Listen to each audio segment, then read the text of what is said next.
Shields up, Iron Breakers. Rurikhan here coming at you with another video, and today we're going to be talking about a different Monster Hunter game. Now, those of you who have been following Monster Hunter Rise since its original announcement back in Tokyo Game Show last year, you'll be aware of the fact that we're going to be getting another Monster Hunter game later this year. There's also a dedicated segment during the latest digital event for Monster Hunter that got me even more hyped to play this title. And the name of that game is Monster Hunter Stories 2. And I'm aware that I didn't really do a whole lot of content on the original Monster Hunter Stories. Main reasoning behind that is because of the fact that this was a 3DS game, and I didn't really play a whole lot of 3DS games for long periods of time. The few games that I did play were, traditional Monster Hunter games. Those were the only ones where I actually spent a decent chunk of time playing, because I would always get bored of playing my 3DS when I was at home, because I would have like a TV sitting right in front of me, and I'm just like, I just want to play this, but over there on the big screen. It's actually one of the reasons why I like the Switch so much, and I kind of wish that they would re-release the original Monster Hunter Stories for the Switch, because I would play the crap out of it. But, there was also a bit of a schedule conflict back then, because Monster Hunter Stories came out at the same time as Ashes of Ariandel for Dark Souls 3, which is a game that I was pretty much playing the crap out of and creating a ton of content around. So those two things kind of clashed, but what I can tell you guys is that the little that I did play of Monster Hunter Stories, I really, really enjoyed it. And I realize that some people are maybe watching some of the footage that we've seen in trailers for Monster Hunter Stories 2, and you guys might be wondering, so what is this game all about, Rurikhan? Tell us a little bit more about it. And the original, I'm not exactly sure how the combat works for Stories 2, because we haven't actually seen any, real gameplay footage. We just kind of like seen cinematics. And we saw the fact that it's going to have co-op, which I'll touch up on in just a couple of minutes. But essentially, this is a turn-based game. A comparison that I would bring up a little bit would be Pokemon, because essentially you get monsters from Monster Hunter, but they're almost like they're baby versions. They're almost like chibi versions of monsters. And I realize that a lot of you will look at that and be like, oh, so it's a game for kids. And it's like, I never really look at video games as in, oh, this is clearly a game for kids or this is a game for adults. It's like, there's a lot of people that like playing Super Mario, and there's a lot of people that would consider Super Mario to be a game for kids. And just like that, you can name like a million other games like Kirby or maybe even Smash Bros. You can name tons and tons of games that you'll be like, oh, this is clearly for kids. And in my opinion, I don't look at video games like that. I look at video games and see, is this something that I think is going to be fun, or is this something that I don't think is going to be fun? Like, a lot of people also think that Breath of the Wild is for kids, and I consider that to be the best game that came out in 2017. So, it is what it is. But anyway, continuing onwards, like I said, one apt comparison in terms of the gameplay I would think is almost kind of like Pokemon, because you get the monsters and you don't necessarily tame them. There's like this Stone of Kinship thing involved, and basically there's a ritual that you perform on the eggs of the monsters, and they're kind of like imprinted on you or something along those lines. I don't remember the exact details of the story bits and whatnot, but the cool thing is that your hunter attacks alongside. You're not actually a hunter though, you're a rider, which is kind of like why you got that silly mobile game Monster Hunter Riders or whatever it was called. I remember Gaijin didn't really like that one a whole lot, and I guess that some people might even look at Monster Hunter Riders and then you see the art style on this and you're like, oh, so it's kind of like this game? But this is very, very, very different from Monster Hunter Riders, okay? But essentially the gameplay is going to be about your rider and the monster doing attacks. And I seem to remember you having like 3 types of attacks. There was the speed attack, the technical attack, and the strong attack.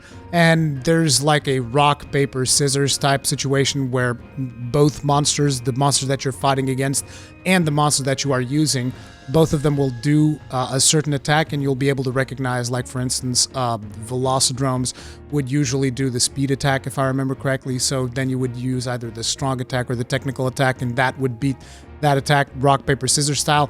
And then eventually you start doing like synced attacks with your rider and the monster, and it's just like devastating attacks when you reach a certain level of syncing with your monster. I don't remember the exact terms, so bear with me. But yes, it is a turn-based battler, and I personally found it to be very satisfying.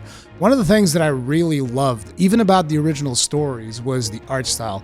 As a matter of fact, I think I might have done videos talking about this, but I used to dream of the idea of eventually when a Monster Hunter game would come onto the Switch, if it ever would come, it was going to have the art style of Monster Hunter Stories. I think I talked about this in the Third Fleet podcast because I really dig that art style. I've even had a friend of mine tell me that he thought that when I told him about, dude, Monster Hunter Stories, you should try it out. I think you'll like it. And he was just like, oh, it seems like someone that ripped off the art style of Breath of the Wild. And I'm like, with the exception that this game, the original Monster Hunter Stories came out long before Breath of the Wild, so no, it actually did not do that. But I really dig the art style. I know that it's an art style that is not for everyone, but I'm super hyped about it. The animations are looking gorgeous.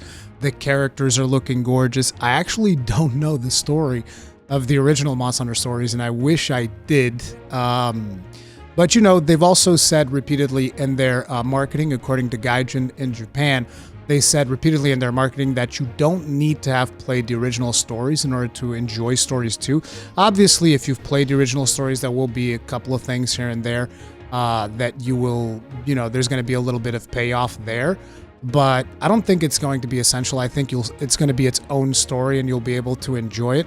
But at the same time, Capcom, if you feel like releasing Stories on the Switch, I will buy it, like right now, you know, just throwing that out there just in case you're thinking about it. For those of you that don't own a 3DS and you might be like, I would like to check it out. The game is available on iOS and Android, which you guys know me, I don't really like playing mobile games because I just don't like the tactile feel of the touchscreen. I like having a controller. And unfortunately, Monster Hunter Stories does not support a controller. I found that out the hard way because I actually bought the game on my Android phone. And then when I tried syncing my DualShock 4 to try and play it, because a lot of people have been telling me about this in the Third Fleet podcast, like, Rurikhan, you know that you can sync a controller to your phone? And it's like, well, yes. As a matter of fact, the only reason my phone is an Xperia is because I can basically connect I could connect the DualShock 4 to it and play my PlayStation 4 through this phone. That's the main reason I even bought this phone, because back then the other phones were not officially supported to sync your DualShock 4 and actually connect with remote play and all of that stuff. So yes, I'm aware of the fact that I can hook up a controller to my phone. That, like I said, main reason why I bought this phone. But apparently Monster Hunter Stories does not support that. I don't know if there's some other way of doing it. A lot of people have suggested that I emulate it, but I don't like emulation. Personally, I like playing games and the platforms that they happen to be, which is one of the reasons why usually whenever people talk about remasters, I'm like, I'm all for it. You know, do the remasters, do whatever the hell you want to bring games to modern consoles, particularly if they're cool games. And yeah, I'm still thinking about eventually playing Monster Hunter Stories on my my tablet, because I had to buy a tablet for my kid because of school.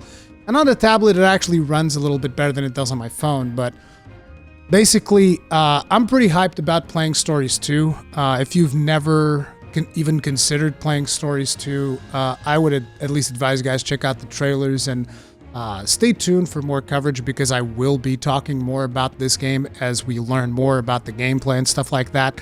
And a couple of more tidbits of information in regards to this game I figure I should mention is the fact that this game is also going to be coming to PC. So this is not going to be a Switch exclusive. If you go to the website, it already has the symbol for Steam on there. Now, they haven't really, I don't think the trailers actually say whether or not it's coming out day and date, so I'm assuming that it is. Because, you know, for Monster Hunter Rise, we got the confirmation of the PC version that they said, okay, this is coming early 2022. But Stories 2, they just put the Steam symbol on there, so I'm just assuming it's going to be Switch and Steam day and date. And it is going to be releasing on the 9th of July. So stay tuned. Like I said, I'm going to be talking more about it. And then the other really important thing that they've shown in the latest trailer of the Monster Hunter Digital event is the fact that this game is going to feature co-op, which I did not see coming, I was not expecting, because I was really expecting stories to just be single player, JRPG, get immersed into this story, all of that jazz, but they're going to do co-op as well. I'm very curious because, as we all know, co-op is kind of like embedded into the DNA of traditional Monster Hunter games. So I'm super curious to see what they're going to do with it in Monster Hunter Stories 2. But either way, that's pretty much all I have to say about it. I'm very curious to hear more about this game as they reveal more news. I realize that Rise hasn't even come out yet, and I'm already getting excited for another Monster Hunter, but that's just the power of Monster Hunter, baby. Anyway, let me know what you guys think about this video in the comment section down below. Hit the like if you enjoyed it, hit the dislike if you did not enjoy it. Stay tuned for more Monster Hunter coverage, because obviously we're going to be talking more about Rise in the days to come and the Third Fleet podcast. Subscribe, hit the bell notification icon, all of that stuff. I'll see you guys in the next one. Stay strong, stay safe, peace out.